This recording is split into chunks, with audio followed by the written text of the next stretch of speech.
Assalamualaikum warahmatullahi wabarakatuh.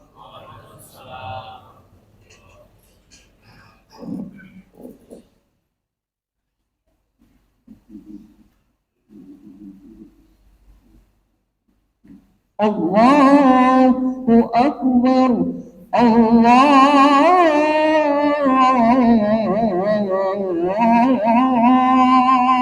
Akbar.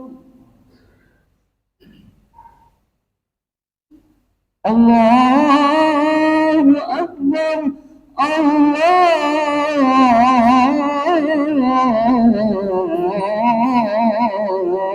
Akbar. أشهد أن لا إله إلا الله.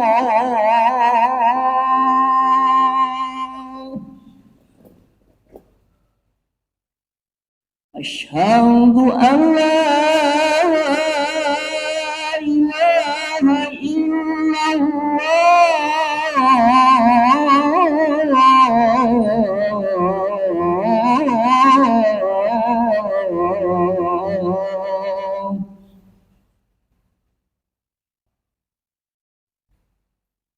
أشهد أن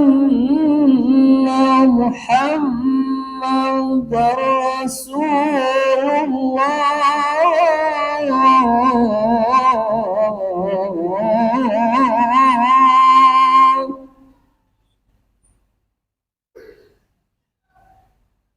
أشهد أن محمد رسول الله.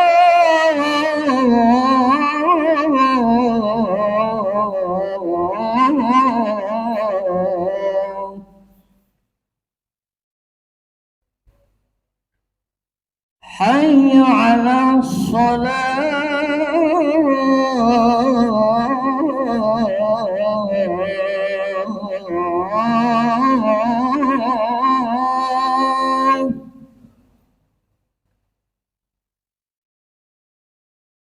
حي على الصلاة.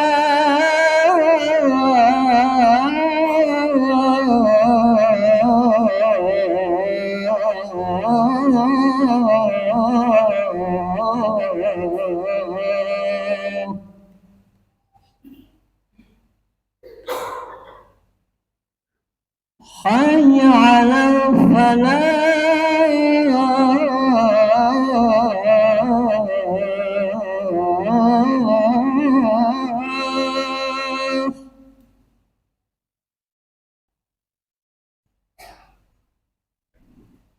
حي على الفلاح.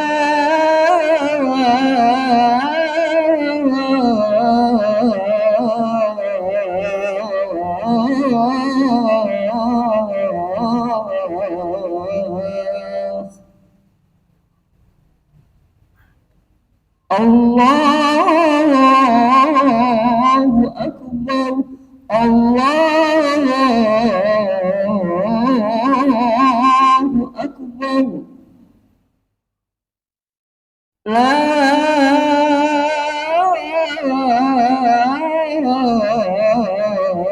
إله إلا الله.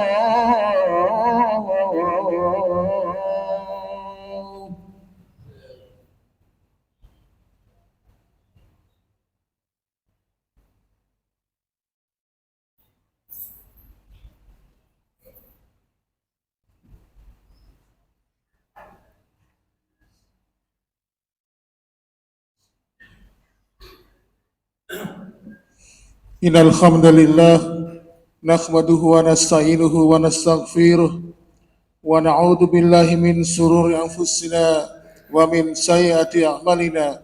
May yahdihillahu fala mudilla lahu wa may yudlil fala hadiya lahu. Asyhadu an la ilaha illallah wahdahu la syarika lahu wa asyhadu anna Muhammadan abduhu wa rasuluhu alladzi la nabiyya ba'da. Allahumma sholli wa sallim wa barik ala Muhammadin wa ala alihi wa ashabihi wa man tabi'ahum bi ihsanin ila yaumiddin. Faya ibadallah, usikum wa nafsi bitaqwallah, faqad fazal muttaqun. Qala ta'ala fi kitabil karim, a'udzu billahi samiil alim minas syaitonir rajim. Ya ayyuhalladzina amanu taqullaha haqqa tuqatih wa la tamutunna illa wa antum muslimun. Ma'asyiral muslimin wa zumratal mu'minin rahimakumullah. Marilah senantiasa kita bersyukur kepada Allah Subhanahu wa taala yang senantiasa melimpahkan berbagai macam rahmat-Nya, nikmat-nikmat-Nya kepada kita sekalian. Sehingga pada kesempatan di siang hari ini Allah memberikan pertolongan kepada kita untuk bisa hadir melaksanakan salah satu kewajiban yang dibebankan kepada kita, yaitu salat Jumat secara berjamaah. Mudah-mudahan kelak di hari kiamat nanti Allah pun memberikan ridha atas apa yang kita tunaikan pada kesempatan di siang hari ini. Ma'asyiral muslimin wa zumratal mu'minin rahimakumullah. Tidak lupa juga mengingatkan bahwa para sahabat dan teladan terdahulu yang mulia seperti para nabi dan rasul, mereka menyadari mereka adalah hamba-hamba Allah yang lemah, yang mempunyai banyak kekurangan, dan hanya karena nikmat dari Allah lah sehingga seluruh kenikmatan itu senantiasa tercurah kepada mereka. Sehingga para kalangan terdahulu memberikan sebuah teladan kepada kita. Sebaik-baik untuk mensyukuri semua kenikmatan oleh Allah adalah dengan senantiasa meningkatkan iman dan takwa kita, dengan menjalankan apa yang telah diperintahkan oleh Allah dan Rasul-Nya, dan menjauhi apa-apa yang telah dilarang oleh Allah dan Rasul-Nya. Oleh karena itu, ma'asyiral muslimin, marilah kita senantiasa meningkatkan hati kita ini untuk senantiasa menjaga iman dan takwa kita. Dan kalau perlu dan harus kita tingkatkan, kita jaga. Jangan pernah takwa di dalam hati kita ini hilang. Dan kita harus senantiasa memohon kepada Allah agar rasa takwa, iman yang diberikan hidayah oleh Allah kepada hati sanubari kita senantiasa diberikan kekuatan oleh Allah, sehingga kita nanti berjumpa kembali dalam sebuah perjumpaan yang akan diperjumpakan kepada hamba-hamba yang beriman, di mana mereka akan kembali kepada Allah Subhanahu wa taala. Ma'asyiral muslimin wa zumratal mu'minin rahimakumullah. Pada siang hari ini secara singkat kita akan mengambil pelajaran dari salah satu doa Nabi Ibrahim yang disampaikan beliau ketika Nabi Ibrahim mendapatkan tugas yang begitu berat, yaitu mengantar anak istrinya Hajar dan Ismail ke suatu lembah, di mana lembah itu kelak bernama Mekah. Ketika sudah sampai di tempat itu, Nabi Ibrahim pun diperintahkan oleh Allah untuk meninggalkan Hajar dan Ismail. Ma'asyiral muslimin, di situ Nabi Ibrahim pun berdoa, dan doa ini diabadikan oleh Allah di dalam surat Ibrahim ayat ke-38. A'udzu billahi minas syaitonir rajim. Rabbana innaka ta'lamu wa nukhfi wa ma nu'lin wa ma yakhfa 'ala Allah wa min syai'in fil ardi wa la fis sama. Ya Tuhan kami, sesungguhnya Engkau mengetahui apa yang telah kami sembunyikan dan apa yang kami tampakkan, dan tidak ada sesuatu pun yang tersembunyi bagi Allah, baik yang ada di bumi maupun di langit. Ma'asyiral muslimin wa zumratal mu'minin rahimakumullah. Nabi Ibrahim mengatakan wa nukhfi wa ma nu'lin. Allah mengetahui yang tersembunyi dan mengetahui apa yang tampak. Ma'asyiral muslimin, ketika Nabi Ibrahim mengucapkan doa ini, diriwayatkan beliau mengarahkan wajahnya ke Baitul Maqdis dengan meneteskan air mata. Nabi Ibrahim mengatakan, "Ya Allah, Engkau mengetahui apa yang tersembunyi dalam hatiku, yaitu rasa sedih karena cinta kasih sayang kepada anak istrinya, di mana sedih itu karena Allah memerintahkan dia berpisah dengan anak dan istrinya."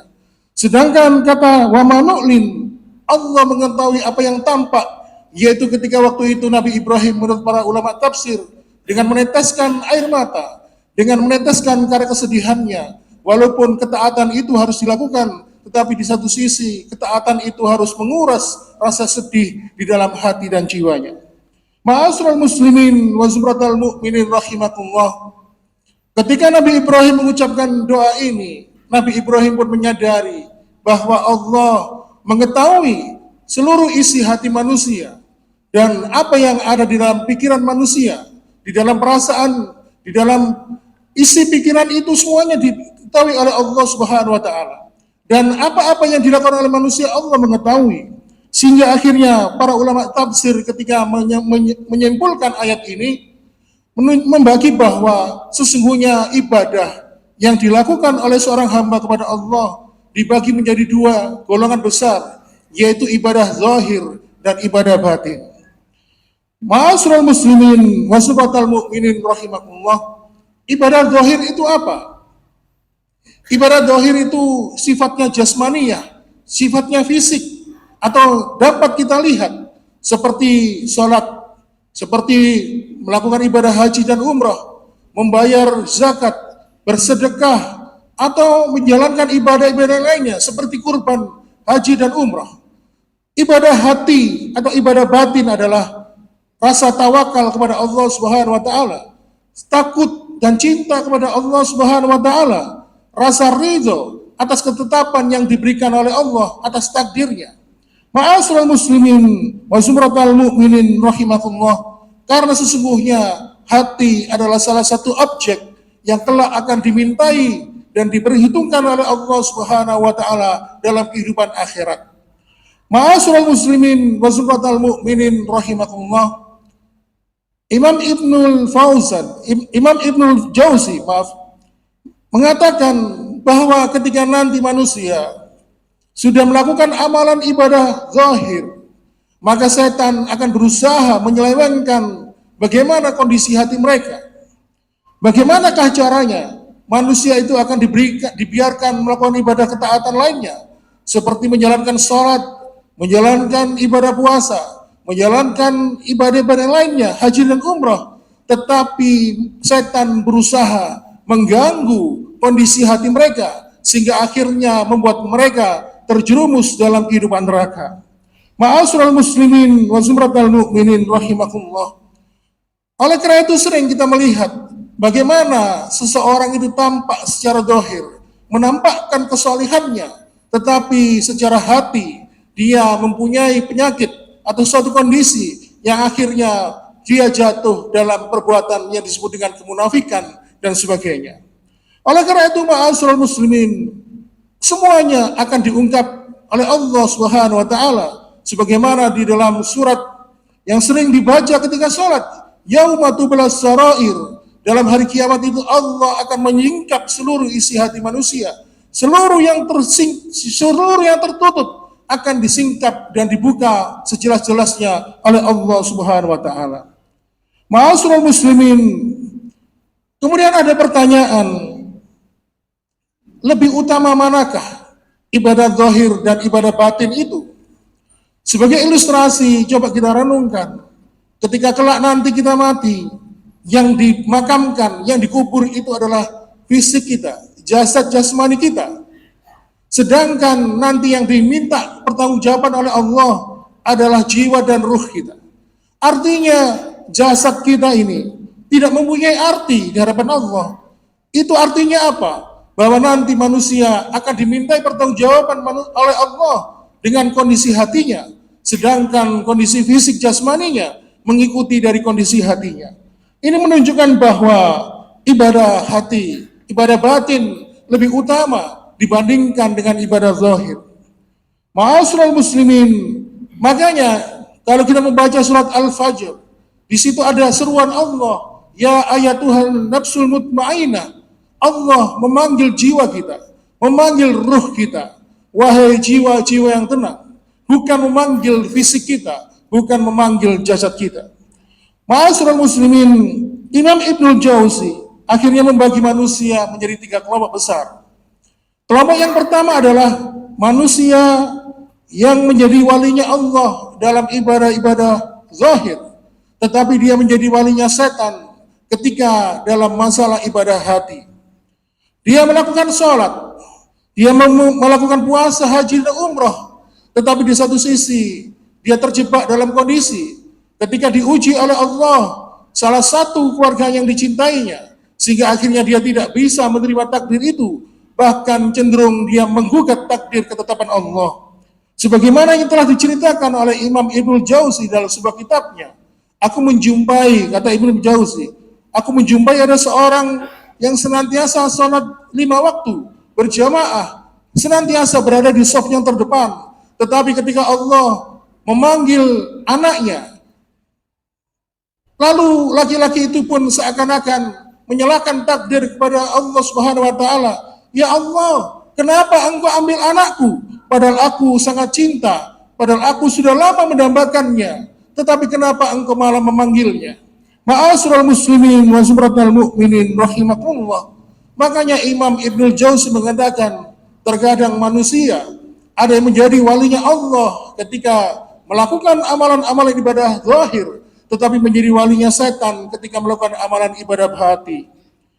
Sebagaimana kalau kita melihat ma'asyiral muslimin, ada seorang laki-laki yang sering disampaikan oleh para ustadz tentang riwayat seorang sahabat Ansor, yadlaq fikum rajulun min ahlil jannah. Ketika Rasulullah SAW berada bersama para sahabat, lihatlah akan datang sebentar lagi seorang laki-laki, dia adalah calon penghuni surga. Pada hari kedua Rasulullah mengulangi lagi hingga 3 kali pada hari ketiga.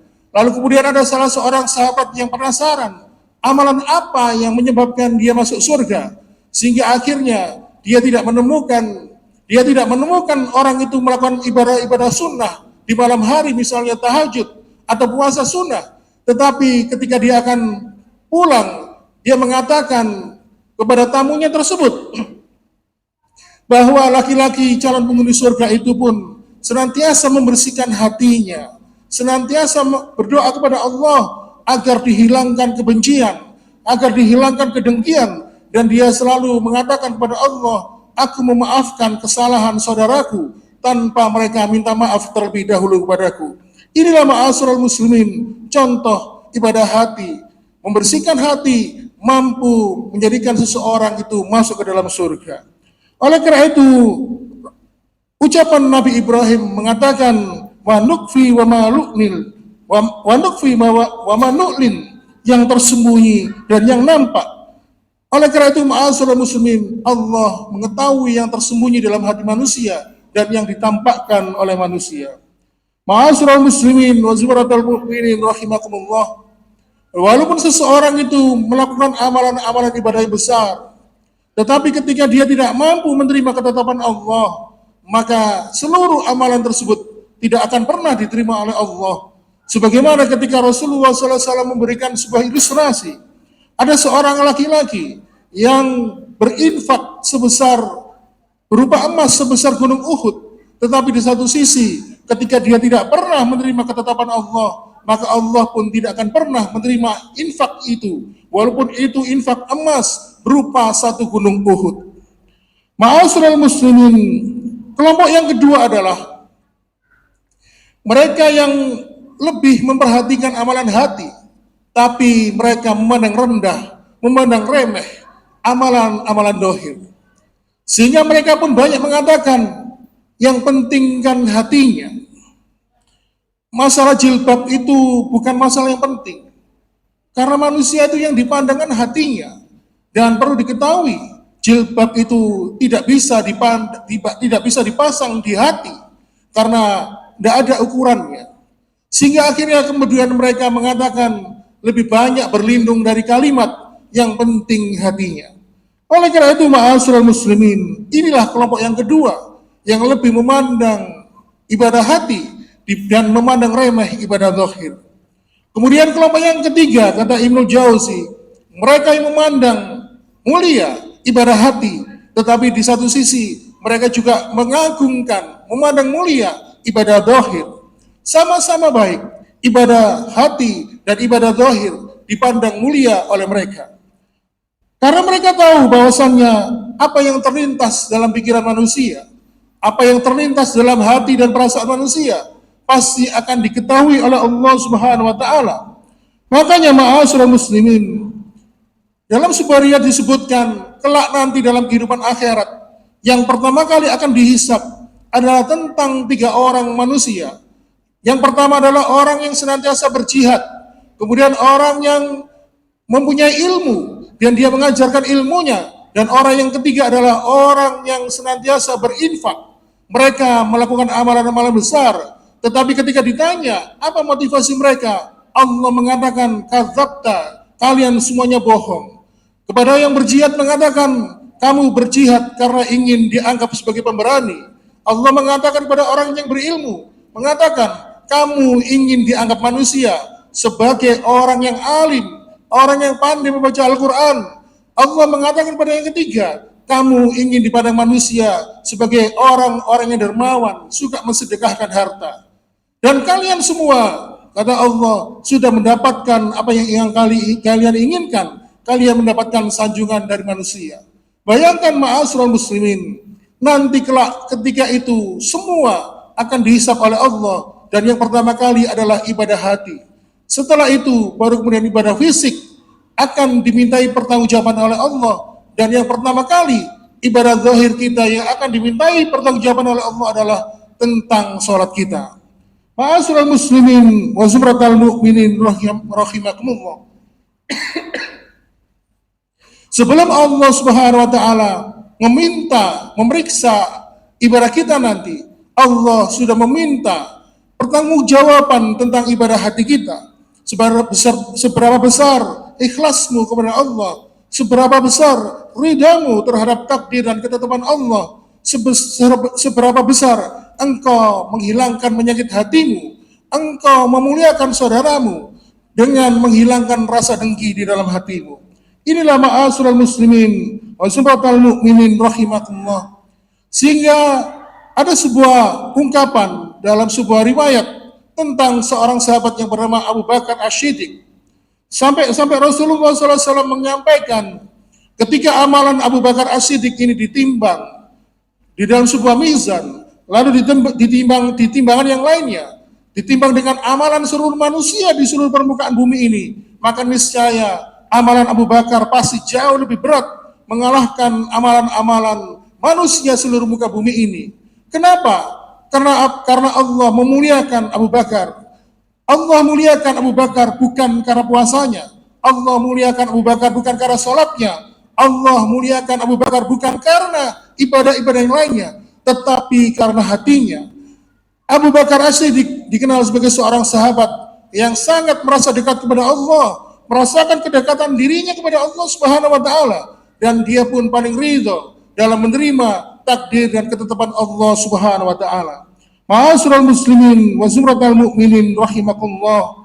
Oleh karena itu, Fudail bin Iyad, salah seorang ulama tabi'in, mengatakan kepada temannya, kalau engkau ingin menandingi amalan ibadah zahir, misalnya salat dengan para sahabat, pasti kalian tidak akan mampu menyamainya. Tetapi kalau kamu ingin menyamai amalan derajat amalan sahabat, maka bersihkanlah hatimu, bersihkanlah jiwamu, terhindar dari perkara-perkara yang menyangkut masalah kemanusiaan. Artinya apa? Ketika kita ini mampu menghilangkan kebencian, kedengkian, rasa iri dan dengki kepada sesama, pasti Allah akan meningkatkan derajat kita sebagaimana seorang sahabat yang dijamin masuk surga oleh Allah Subhanahu wa taala. Ma'asyiral muslimin wa zumratal mu'minin rahimakumullah. Sehingga pada doa ini di surat Ibrahim ayat 38, Nabi Ibrahim pun dengan tegas mengatakan, Rabbana innaka ta'lamu Rabbana innaka ta'lamu man nukhfi wa man nu'lin. Ya Tuhan kami, sesungguhnya Engkau mengetahui apa yang kami sembunyikan dan apa yang kami tampakkan. Wa ma yakhfa 'ala Allah min syai'in fil ardi wala fis sama, dan tidak ada sesuatu pun yang tersembunyi bagi Allah, baik yang ada di dalam bumi maupun yang ada di langit. Aqulu qouli hadza wastaghfiru li wa lakum innahu wal ghafurur rahim.